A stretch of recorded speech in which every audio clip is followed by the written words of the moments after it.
Sr. Primeiro-Ministro, nas últimas semanas moveu processos judiciais contra pelo menos 9 jornalistas. Não acha que com estes processos em tribunal... Mas eu não aceito isso. Eu não movi processos judiciais contra jornalistas. Eu movi processos judiciais contra pessoas que me difamaram, que é uma coisa muito diferente. Muito diferente. Por acaso são jornalistas? Por acaso são jornalistas. Então, estou a ser factual. Não, é que eu não aceito que me coloque na situação de quem está a mover processos contra jornalistas. Eu movi processos contra indivíduos que me difamaram. É apenas isso. Não corre o risco de passar a imagem de alguém, como alguns de seus adversários afirmam, que lida mal com a liberdade de imprensa? Não, desculpa, mas o José Alberto Carvalho acha que a liberdade de imprensa é difamarmos e injuriarmos? O José Alberto Carvalho acha que... Eu acho que quando a liberdade de imprensa... É lata? Sim, mas não vai até à injúria e à difamação. Se me permite, eu acho que não é preciso saber muito, nem de direito, nem de justiça, nem de conceitos da liberdade, para saber que a liberdade deve ter um limite. Havia um juiz norte-americano que disse: a liberdade de dar um murro para no nariz do parceiro. É por isso que eu acho que a liberdade de imprensa, quando é utilizada para injuriar, não está a utilizar a liberdade, está a degradar essa liberdade. Eu acho que isso é negativo para a liberdade de imprensa e não o contrário. Portanto, quando me faz essa pergunta, eu digo-lhe ao José Alberto Carvalho: desculpe, eu tenho o direito de processar quem me injuria, claro que tem. Quem me difama. Espero que não me negue esse direito. Não, desculpa, ao fazer-me essa pergunta, o senhor tem que ouvir. Nós podemos dizer tudo o que queremos sobre si, se eu não tenho nenhum direito de defender. Era só o que faltava. Era só o que faltava. Além disso, desculpe, eu vejo por aí muita gente. Quando eu fiz uma referência no Congresso Nacional a propósito de um jornal e de uma televisão, muita gente disse: mas ele está-se a referir a quem? Bem, como se não soubessem. Vocês são jornalistas. Vocês não veem o telejornal da TVI à sexta-feira? Acham que aquilo é um telejornal? Aquilo não é telejornal, aquilo é uma caça ao homem. Aquilo é um telejornal travestido. Aquilo é um espaço noticioso que tem como único objetivo o ataque pessoal, feito de ódio e de perseguição pessoal. É por isso que, desculpe, mas o silêncio dos jornalistas também é um silêncio que se deve restar, aliás, com poucas exceções. Tenho que referir essa exceção. O diretor do Diário de Notícias, por exemplo...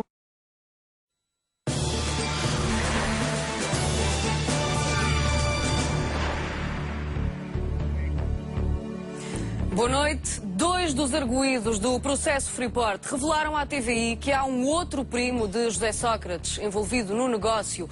José Paulo Bernardo Pinto de Sousa, primo direito do atual primeiro-ministro, será, segundo estes 2 arguídos, o homem mencionado em e-mails apreendidos pela Polícia Judiciária como o Gordo ou o Bernardo. Estes serão nomes de código utilizados por diversas vezes por Charles Smith e outros intervenientes no negócio. No DVD que a TVI divulgou, Charles Smith afirma ter entregue durante 2 anos envelopes com subornos a um primo de José Sócrates, que alegadamente os faria chegar ao primeiro-ministro. Esta é a reportagem que estava preparada para ser passada no Jornal Nacional de sexta-feira, apresentado por Manuela Moraguetes. José Paulo Bernardo Pinto de Sousa é primo direito de José Sócrates, filho de António Pinto de Sousa, tio paterno do primeiro-ministro. Segundo 2 dos arguidos do processo, é este o homem referido em diversos e-mails apreendidos pela Polícia Judiciária como o Gordo ou Bernardo, nomes de código utilizados para ocultar a verdadeira identidade do intermediário dos alegados subornos ao então Ministro do Ambiente, José Sócrates. Os e-mails foram trocados entre Charles Smith, o sócio Manuel Pedro da Smith & Pedro e o administrador do Freeport, Gary Russell. O primeiro foi escrito a 18 de maio de 2002 e enviado por Charles Smith para o sócio Manuel Pedro. Temos que pedir ao Freeport para enviar 80 mil libras ainda esta semana, para podermos pagar ao Pinóquio algo no dia 31 de maio, conforme eu combinei com o Bernardo, para não arriscar nada.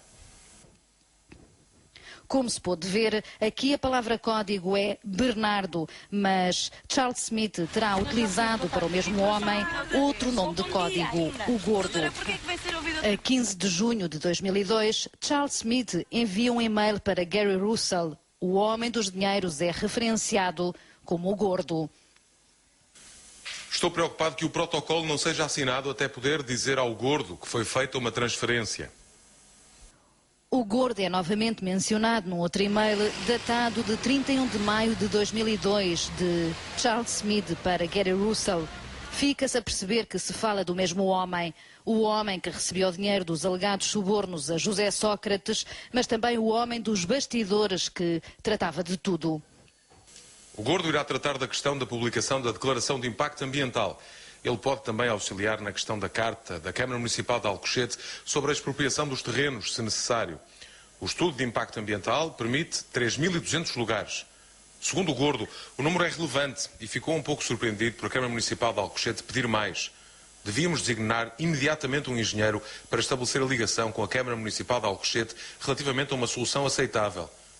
Como segurança, o arquiteto e o Gordo irão trabalhar nos bastidores a fim de assegurar que tal aconteça. Para além destes e-mails apreendidos pela Polícia Judiciária, um primo de José Sócrates também é associado aos supostos subornos no DVD divulgado pela TVI. Charles Smith acusa o primeiro-ministro de corrupto e um primo como sendo o homem que, alegadamente, recebia os envelopes com dinheiro para fazer chegar a Sócrates. Afinal, o mesmo referido nos e-mails. In cash, on his own cash transaction, over 2 years, right? You've got to understand. I'm not that stupid.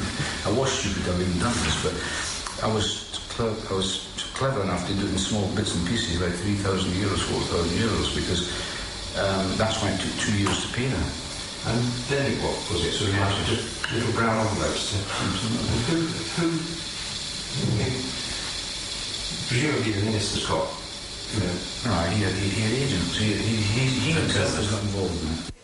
Sempre o primo como receptor dos dinheiros ou o Gordo ou Bernardo como é identificado nos e-mails.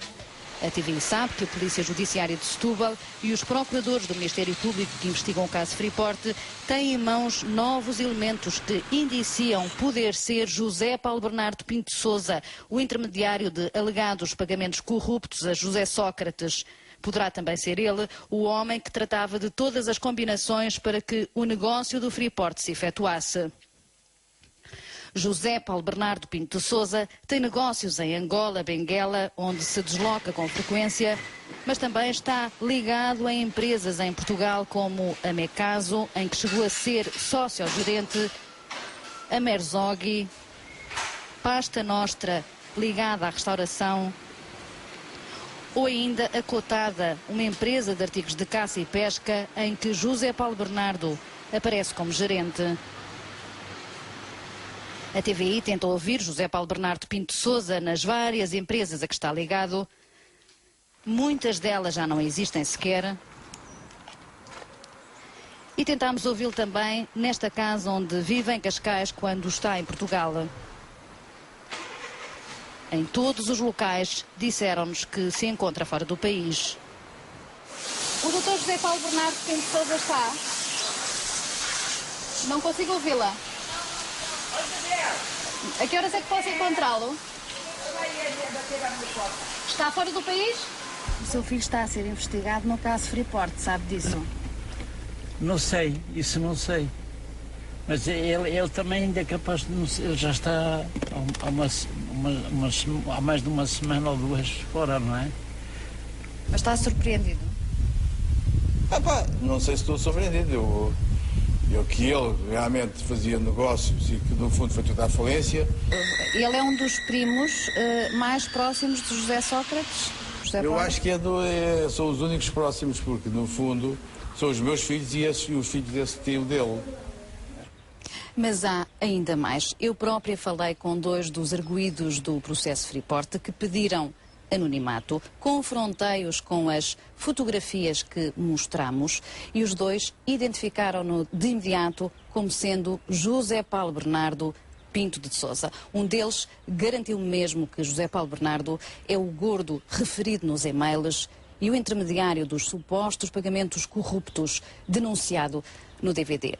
O primo de José Sócrates ainda não foi ouvido no processo. A documentação inglesa não chegou toda a Portugal. Por outro lado, a equipa que investiga o caso Freeport ainda vai deslocar-se mais uma vez à Inglaterra e, por fim, há mais inquirições a fazer. Por tudo isto, tudo o que tem sido dito nas últimas semanas sobre o caso Freeport, que o deram como praticamente concluído, não corresponde à verdade.